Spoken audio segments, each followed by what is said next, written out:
In this video, I'm going to synthesize the four topics.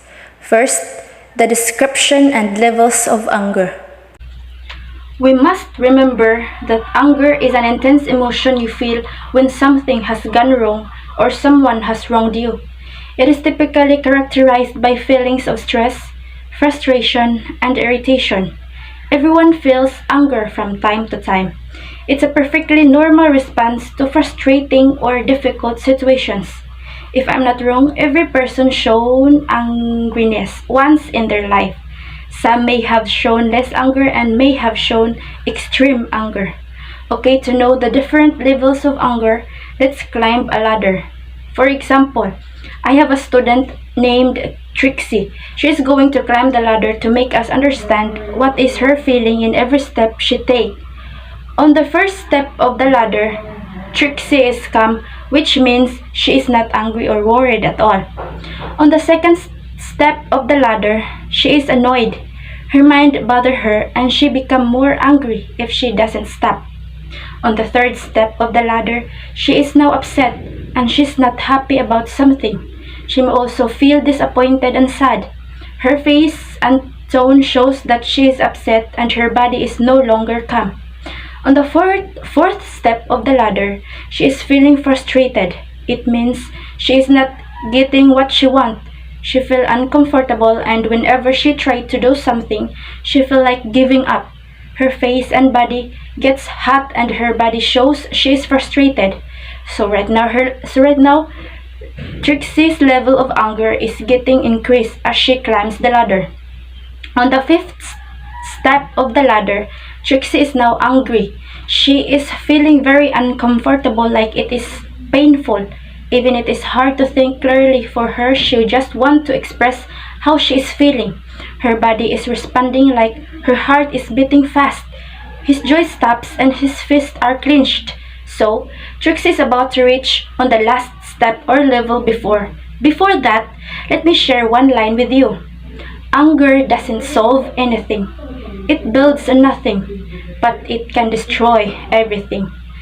So now Trixie is on the last step of the ladder. She is feeling furious, which means she is completely angry in this last step or level of angry. Her mind is completely angry. She just wants to express it.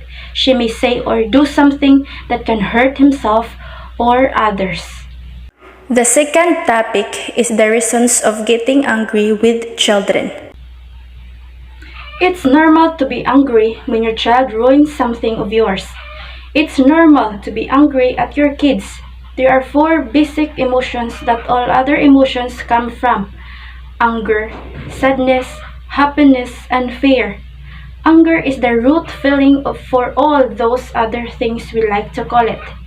The common reasons of anger include stress, which makes you feel anxious and irritable, and frustration, if things are out of your control or you don't reach a goal. Second, fear can be due to a threat of violence or verbal or physical abuse. You feel disappointed when your desires or expectations are not met. Third, you're feeling tired. Being tired and being angry go hand in hand. When you are tired, your fuse becomes short. It is that simple.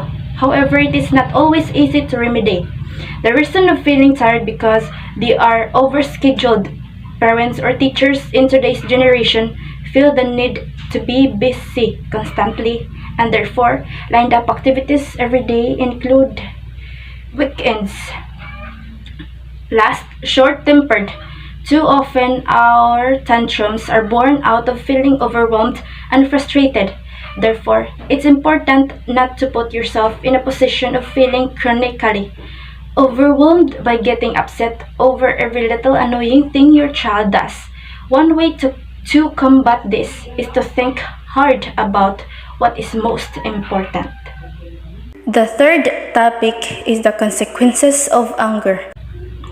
Although anger can be positive at times, it more frequently leads to harmful consequences. In its most extreme form, it can result in road rage, domestic violence, child abuse, physical assault, and even murder.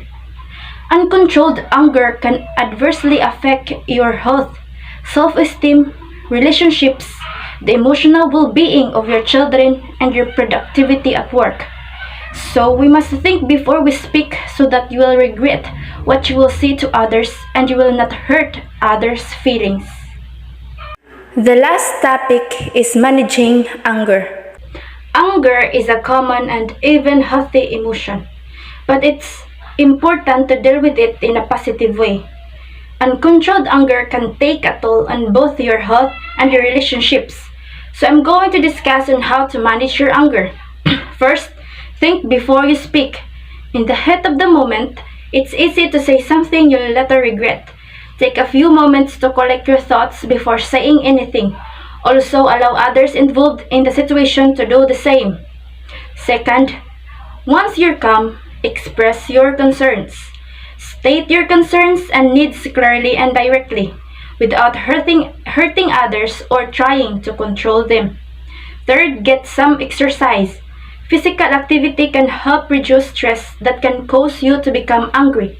If you feel your anger escalating, go for a brisk walk or run, or spend some time doing other enjoyable physical activities. 4. Take a time out.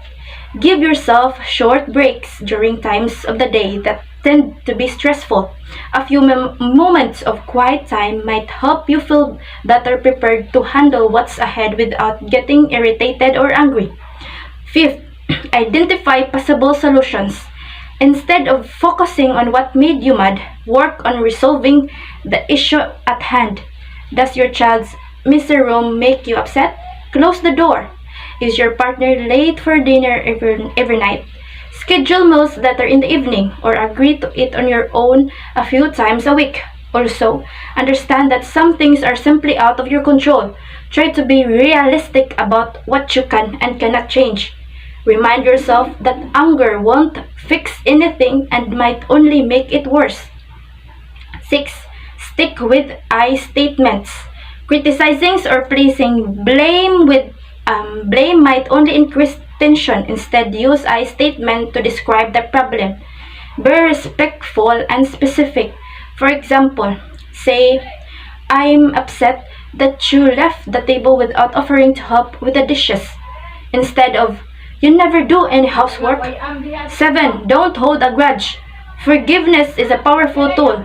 If you allow anger and other negative feelings to crowd out positive feelings, you might find yourself swallowed up by your own bitterness or sense of injustice. Forgiving someone who angered you might help you both learn from the situation and strengthen your relationship. 8. Use humor to release tension. Lightening up can help diffuse tension. Use humor to help your face what's making you angry and possibly any unrealistic expectations you have for how things should go. Avoid sarcasm though, it can hurt feelings and make things worse. 9. Practice relaxation skills. When your temper flares, put relaxation skills to work. Practice deep breathing exercise. Imagine a relaxing scene or repeat a calming word or phrase such as take it easy. You might also listen to music, write in a journal, or do a few yoga poses, whatever it takes to encourage relaxation. Lastly, know when to seek help. Learning to control anger can be challenged at times. Seek help for anger issues. If your anger seems out of control, causes you to do things you regret, or hurts those around you. That's all about in managing anger. Remember all those 10 that I mentioned in managing anger, so that if you feel angry, you will know how to control it. Thank you.